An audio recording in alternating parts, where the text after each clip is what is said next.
মুর্শিদাবাদের নিউ ফারাক্কা স্টেশনে জিআরপির বড়সড় সাফল্য। বিপুল পরিমাণে চোরাই মোবাইল সহ 2 ব্যক্তিকে গ্রেপ্তার করল জিআরপির পুলিশ। জিআরপির সূত্রে জানা যায়, শনিবার রাতে গোপন সূত্রে খবরের ভিত্তিতে নিউ ফারাক্কা স্টেশনের 2 নম্বর প্ল্যাটফর্ম থেকে 2 ব্যক্তিকে আটক করা হয়। তাদের কাছে থাকা 2টি ব্যাগ তল্লাশি চালাতে উদ্ধার হয় 147 পিস মোবাইল ফোন। মোবাইলগুলোর কোনো রকম বৈধ কাগজপত্র না দেখাতে পারায় সেগুলো চুরির মোবাইল বলে জানা যায়। রবিবার সকালে জিআরপি অফিসে সাংবাদিক সম্মেলন করে মালদা ডিভিশনের ডিএসপি পারিজাত সরকার। তিনি জানান, কাল রাতে গোপন সূত্রে খবরের ভিত্তিতে নিউ ফারাক্কা স্টেশনে একটি অভিযান চালিয়ে 2 ব্যক্তিকে গ্রেপ্তার করা হয়। তাদের কাছ থেকে উদ্ধার হয় 147 পিস মোবাইল। তারা উত্তরপ্রদেশের মোরাদাবাদ থেকে হাত বদল করে মালদা জেলার কালিয়াচকে নিয়ে আসছিল বলে প্রাথমিক সূত্রে জানা যায়। আজ 7 দিনের রিমান্ডে জঙ্গিপুর আদালতে পাঠানো হয়। তদন্তের সাপেক্ষে নাম পরিচয় গোপন রাখা হয়।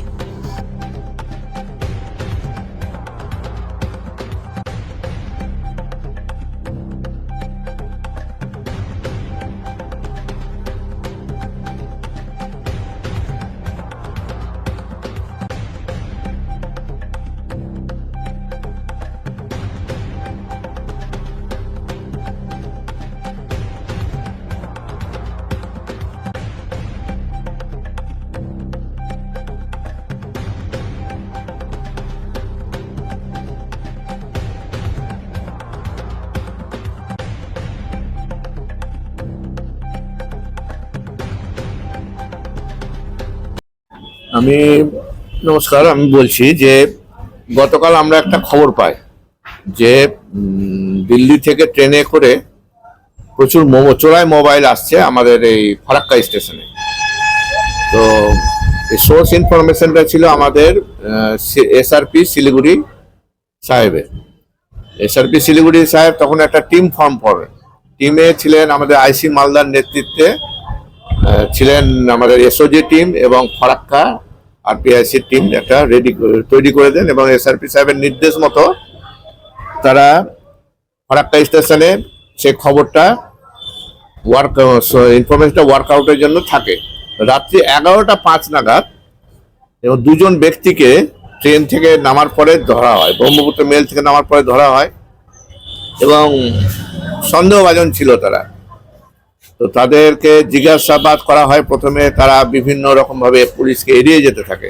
তারপরে পিক টু ব্যাগ সার্চ করা হয়, তাদের দুটো পাতে যে ব্যাকপ্যাকগুলো ছিল সার্চ করে এই আপনার সামনে দেখছেন যে 147টা মোবাইল, তাদের একটা চোরাই মোবাইল যেগুলো উদ্ধার করা হয়।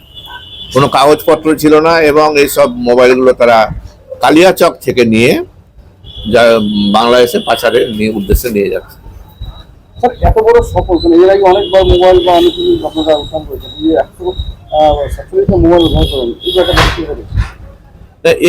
আমরা এর আগে মোবাইল উদ্ধার হয়েছে, কিন্তু এত ব্যাপক পরিমাণে এরকম উদ্ধার হয়নি। আমাদের এসআরপি শিলিগুড়ি সাহেবের মনিটরিং এ টিম ফর্ম করে উনি সম্পূর্ণ ব্যাপারটা দেখেছেন, মনিটরিং করেছেন এবং তার নির্দেশ মতোই এত ব্যাপক পরিমাণে মোবাইল উদ্ধার করা সম্ভব হয়েছে। আপনারা একটা কথা বলেন যে মোবাইলগুলো বাংলাদেশে নিয়ে যাচ্ছিল, ফারাক্কার স্টেশনটা বাংলাদেশে লাগবে, আপনারা কি হ্যাঁ, আমরা তো জিআরপি থেকে তো আমরা তৎপর ছিলাম বলেই তো আজকে এই এতগুলো মোবাইল আমাদের রিকভারি হয়েছে। তো এগুলো অ্যাকচুয়ালি আপনাদের কালিয়াচক থেকেই এগুলো যাচ্ছে।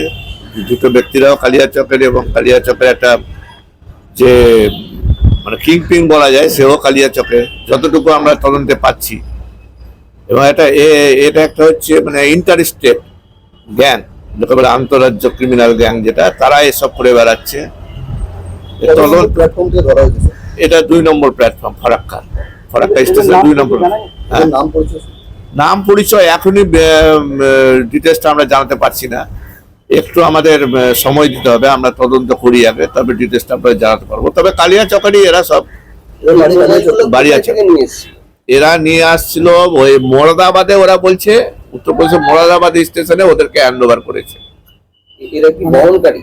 এরা ক্যারিয়ার হিসাবে আপাতত মনে হচ্ছে, ফার্দার ইনভেস্টিগেশন না। এবং যা হোক, একটা হয়তো মোবাইল প্রতি 100 টাকা করে পায় ওরা, এরকম একটা ওদের বক্তব্য, যেটা এখন সেগুলো ভেরিফাইয়ের ব্যাপার আছে। মুরাদাবাদ থেকে নিয়ে নাম তো নেমেছে এবং সেখান থেকে কালিয়াচক যেত। কালিয়াচক থেকে বাংলাদেশ। এই মোবাইলগুলো কি কোনো এগুলো তো প্রাথমিকভাবে বিক্রি করার উদ্দেশ্যেই যাচ্ছিল। সিম আছে মোবাইল, মোবাইলে সম্পূর্ণ তো সিম নেই, খোলায় এখনো যাদেরকে গ্রেপ্তার করেছেন তাদের ওদের কাছে তো এটা প্রথমেই দেখা যাচ্ছে। কতদিন রিমান্ড নিচ্ছেন আপনারা? আমরা আজকে কোর্টে পাঠাচ্ছি, ওদের 7 দিনে পুলিশ রিমান্ড চেয়েছি জঙ্গিপুর কোর্টে পাঠাচ্ছেন। জঙ্গিপুর কোর্টে। জঙ্গিপুর কোর্ট থেকে তারপরে পুলিশ রিমান্ড আসে, জিজ্ঞাসাবাদ করে আরো ডিটেলস পাওয়া যাবে। আমার নাম আমি ডিএসআরপি মালদা পারিজাত সরকার।